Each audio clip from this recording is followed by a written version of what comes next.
one of my unachievable dreams in life, meaning like I know that is just physically impossible, it's never gonna happen, but I'm still kind of thinking about it and imagining what life would be if I'd be able to do that, is to talk to my younger self and to give her like, some advice.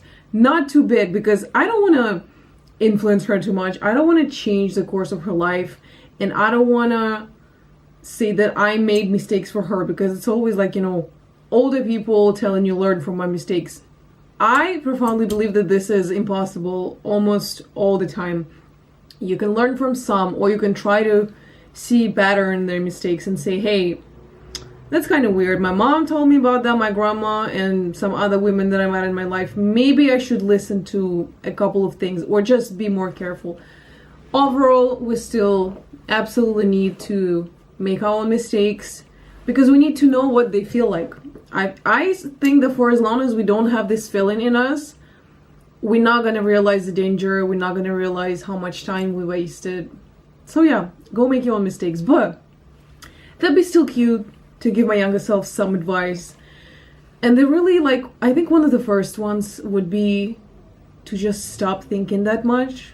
I know it sounds controversial in a way, because you would go, why would you stop thinking? Well, I think it really depends on people. I tend to think a lot, and we're not just talking thinking process that every single person has, aka, I don't know, even everyday tasks. I'm talking reflecting a lot. The kind of reflection where you go really deep into things, where you overly analyze, we have a very vivid imagination, and you think about every single scenario that could have happened. I feel like very often we do it out of anxiety, and we're just trying to soothe ourselves, I would say. But this is just not always necessary. Like, once you reach a point in your life where you feel like you're overly safe, you really don't need to go too down into that. And I've spent years of my life overthinking, over reflecting. And actually, people like us tend to be one of the hardest people to be taken seriously and simply being taken care of in therapy, because we are already aware of everything that is going on. Every single thing around us, we had the time to analyze it and understand all aspects of this situation. We don't need an explanation to why that happened and what was the trauma behind it. But we are lost when it comes to what should we do about it. And I think one of the first things people like me, at least, and maybe just more people overall, should start doing is just to think a little bit less and be more into action. And I hate to say it, but Nike was right. It's literally just do it. Why I think overthinking and like overly analyzing things instead of just acting on them is bad. Well, I mean, not bad, but let's say not always a positive thing to you. I cannot really actually say that I'm a very spontaneous person by nature. I feel like spontaneity is reserved to a very privileged part of the population, because you can only allow yourself to be spontaneous when you know that you are safe, when you know that you have enough money, probably family to support you, when you have an apartment, when you have papers, and like when you have all of those things that just simply help you support yourself daily. So then you're like, yeah, I'm actually, this weekend I'm gonna get relaxed and I'm gonna get wasted with my friends and I'm gonna party a little bit. I'm gonna be spontaneous. I'm gonna take the risk and go kiss this person because I don't care. I was not the type of person, because my life was never, I don't want to say just it wasn't safe, because thank God overly I was still able to manage it, but it was still hard to a point where I knew that I had to follow a certain type of schedule to make sure I protected myself. And that's probably your case too. If that is your case, you and I will understand each other. We've been through a lot. So it's when you're not spontaneous by nature already, because I wouldn't say I consider myself that. I still tend to be cautious. I am okay with like bigger risks in life, like moving countries, changing jobs, but smaller things, I tend to overthink them. These are made up concepts. When we were young, it did not exist, blah, blah, blah, all of those things. And obviously they're wrong, because once again, life is more complex than that. But at the same time, our parents, for a lot of us, at least mine, really had to fight for so many basic things that were given to us. And when you're in survival mode, you really need to shut down some parts of your brain in order to survive. So the parts that they had to shut down was occasionally empathy, including self-empathy, compassion, including self-compassion. And I fully understand them, because sometimes giving yourself too much empathy is empathizing with this brain part of yours that tends to say, hey, let's take a little nap. Hey, let's not go see your friends today because we are too depressed. Hey, let's cancel the plans the last moment. And if you don't have the second part, that is discipline, your brain is not gonna help you anyhow in life. This is why I always insist on the importance of discipline. It's just developing this routine that helps you feel alive. A lot of people tend to say that things that make you feel alive is some kind of bigger things, is partying or traveling, and it could be the case. It has been and had been the case for me. But I feel like what makes me even more alive sometimes is making sure I do those things for myself daily. And then when I sit myself down at the end of the day and I look back 6 hours ago, 10 hours ago, I realized that I did so many smaller things that are gonna have such a crucial impact on my life in the long run, and I'm just so damn proud of myself. So if you tend to overthink things, if you tend to reflect too much, if like me you tend to make lists and presentations and you write down a lot of things, like pros and cons of absolutely everything. Oh my god, I used to do that for my romantic relationships. Well, it was also a bad relationship, so that's why. Okay, that's good. That's your brain trying to understand things, but please let me tell you something. You are not gonna understand it for as long as you don't go out there and you actually live those experiences. It doesn't matter how many books you read, you still need to go and live your life. You still need to make your own mistakes with your own people in your own circumstances. This is the only way. Books is for learning other types of things. You want to become an engineer, first thing to do is probably not practice. You sit down, you read a couple of books. You want to know a little bit more about love or friendship, you got to experience them. That's the only way. And on top of that, you cannot really be that spontaneous because your living situation simply does not allow you. Well, obviously, the only thing you're left with is self-reflection, and self-reflection can be so damaging because we are not talking about reality. We are talking about you talking to a mirror, you imagining things that are probably never going to happen because you tend to only imagine negative things. And life is way more complex. It's not black and white. It's really 50 shades of gray. It's way more complex. It's just way more detailed, and you cannot think about those details. And actually, sometimes I even intentionally make up scenarios thinking okay, I made up 7 scenarios for this situation, very detailed. Let's see how things are gonna happen in reality. And it's never what I imagine. And I go deep into my reflections. So, I come up with the most precise and detailed things because I'm just good at analyzing. Just to tell you that life is not your imagination. Life is bigger than that for one simple thing. You are not the only person. You are not the god of the universe creating everything. Your life only happens when you truly start to interact with other people. So just because that's how we humans are. Solitude is great, but we are social beings. So whatever feelings you come with, whatever scenario you come up with, it's not real. It is not real for as long as you are not interacting with other people. And people who overly reflect, because that's basically the only luxury that you probably get, because you can't really act too much, because you can't really be spontaneous too much, you really gotta hold on to the things that make your life feel safe and stable, tend to be very unhappy. And it's funny because you're why would you be unhappy? Because your imagination is so vivid and so bright. You come up with the best scenarios. That's probably why a lot of writers I actually really, really depressed. I don't know, but I'd say would be one of the reasons to me. But it's because you spend hours imagining things and you just never try them.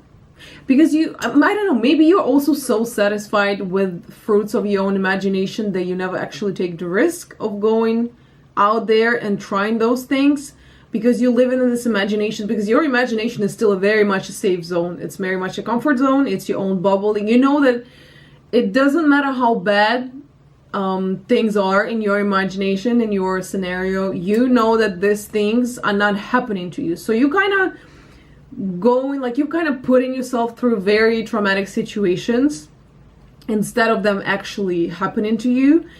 And I think you're unconsciously preparing yourself for those things. I'm gonna give you an example. Almost, I'd say pretty much every single night, or at least a couple of times a week, I dream about an apocalypse. It's the end of the world. Sometimes it's a zombie invasion. Sometimes it's something else. Like, I don't always see it happen, but I always dream about this moment of, okay, I know that it's about to happen. So, you know, you have to run around, gather like things, papers, guns, your favorite people, and just protect yourself. And as I've been through a lot, I tend to imagine things in a very negative way. At least my brain does. I don't think I do. I think it's purely my brain, and I'm not to blame for that. And yeah, it does feel better because I feel kind of more prepared to those negative things, except that they don't happen, except that the end of the world, even how horrible world is right now, does not happen to me. So at one point I'm like, you know what? What would be a remedy to these things? What would be a remedy to somebody who is too deep into self-reflection, too stuck in their own thoughts? And the answer is as easy as it is action. I feel like, and I'm not a doctor, obviously. I don't want to pretend like I'm somebody who studied the subject, but I have been there, so I know what it feels like. I feel like one of the best cures to depression, depending obviously on the level of depression, is simply action.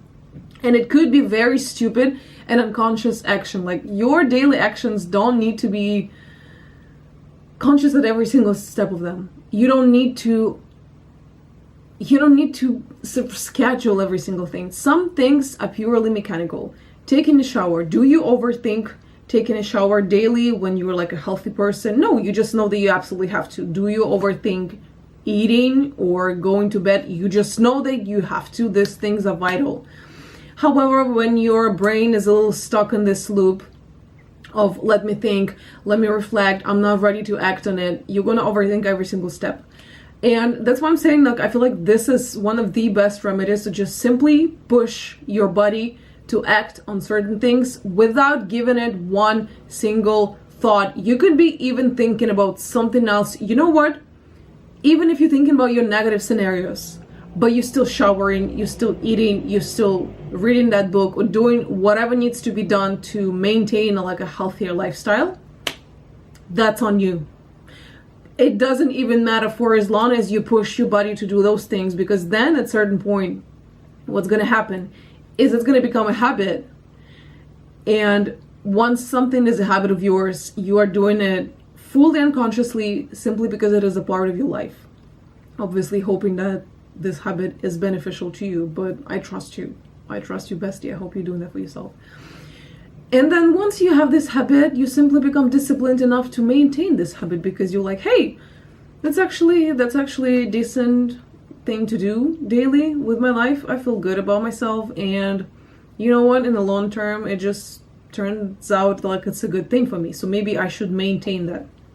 I'm not saying it's an easy thing to do, especially for a depressed brain. I fully understand, and I would never blame a depressed person for not being able to do those things. I'm just saying, like, in an ideal world, this is really what needs to be done. Doing things without thinking about them. And, you know, let's quit the depression conversation, because once again, it's a very sensitive subject. Even overall in life, when you feel so stuck, like, I feel like doing whatever is still way better than simply sitting with your thoughts, because you feel like, oh, okay, you know what, I'm gonna sit with my thoughts for just a little bit longer, and then once my brain comes up with a scenario, I'm gonna start doing them. But nothing is gonna happen if you do not enrich your brain with things from the outside world, with conversations with people, with events, birthday parties, traveling, going to the gym. Your brain is still going to be the exact same brain as it is today. So why do you expect it to come up like with a different scenario that would completely and radically change your life? Because this is just not going to happen. Your brain is the way it is thanks to the things that happen to you and experiences you put your brain through or you were put in life. And your brain can actually be changed if you really want it, if you really push yourself. Obviously, we should all push ourselves towards healthier things. At least that's what I try to do. I hope you too. And your brain can get used to a lot of things simply if you put your mind to it, and simply if you're doing it unconsciously. Like, I really like the saying is, when you know that you need to do something, probably something that's going to take you a long time, instead of waiting for like the last moment and saying, okay, I'm going to get ready for that exam in 5 hours, you break down those things and you force yourself to do them daily for a very short amount of time. We're talking like 10 minutes. Once you sit down, first of all, 10 minutes is nothing. Your brain goes like, oh my God, 10 minutes. This is absolutely nothing. It's just time for a quick shower. So I'm going to sit down. That's okay. You negotiate with yourself. I'm going to sit down. I'm going to do this thing. Once you sit down, once you're into doing this thing, your brain kind of gets used to that. I swear to God, you're going to end up doing it for more than 10 minutes. That's a success story, right? So, instead of seeing things as something big and unachievable, you should really learn to trick your brain. Like, I learned to trick mine, and I absolutely love it. I don't even know how that happened. I just talk to myself. Like, I feel like there's my brain, and there's also, I don't know if it's me, I don't know if it's my ancestors, I don't know if it's some kind of external force that I developed, but I really feel like there's two of us, of them. One part tends to still have this some kind of like negative thought or thinking, or like some kind of thinking based on anxiety, and the other part is purely discipline. So yeah, maybe that's how we should call them. Like, one part is brain, one part is discipline. Brain is the deranged part. I don't know, I don't get to choose it. Discipline is a good part because, I raised it. It's my little baby. And discipline always says, you know what? Fuck that. Stop talking. Keep doing your thing. You feel miserable. That's okay. Even if you feel miserable, you're still gonna go shower. You're still gonna go to work. Then you're gonna hit the gym. Why am I always going to the gym? I actually don't even go to the gym. I exercise home. But like, whatever. You're still gonna do those things. You're miserable. It doesn't matter. It doesn't matter. Yeah. What? So what? So what if you're miserable today? It's just a feeling. You're miserable. Why? Because it's gloomy outside and something else happened. If it's a minor thing, it doesn't matter. Discipline is still gonna be there, gonna be kicking you up your ass, and it's actually a very good thing. So that's why I'm saying self-reflection can really be a dead end to a lot of people. And it's funny because that's what our parents tend to say, especially if your parents are boomers. That's pretty much their thinking. They tend to say that, depression does not exist. Books do help share knowledge between generations, which is amazing. But however, we learn to walk before we learn to read. So it's important to remember that life is meant to be experienced through your own lens, and not just through books. Books were written by someone who probably had more money than you. That's why they became writers. So how are you even gonna relate to every single experience that they went through? Because you have your own problems, issues, also positive things in life. Reflection's good, reflection is amazing. I don't want to hear no one, especially under the age of 25, spending too much time self-reflecting instead of going and living there. That's one of the best advices that I could give you. Go do some of the things first, Then go back home, and then if you want to reflect a little bit around them, or if you want to talk to your bestie about those things, this makes complete sense to me. Not the other way around. I hope you get me. I hope you got my thinking process overall around it. I hope you stop overthinking. I hope you really start pushing yourself, which is just doing things. I really wish sometimes I did a little bit more. We're not talking always big things, but just, some smaller things, because anxiety is also overthinking. You only get anxious when you overthink and when you imagine. Anxiety evaporates when you're already doing things, because you're already there. You're already in the field experiencing those things. So I feel like your brain doesn't even have time to process anxiety. There would be other emotions. You could be happy, joyous, scared, but this is fine. Whatever is always better than anxiety, because anxiety is just a black hole. It's best to be a little bit scared for a couple of minutes and then just kind of get through it and then feel better about life. So that's my little piece of advice for you today.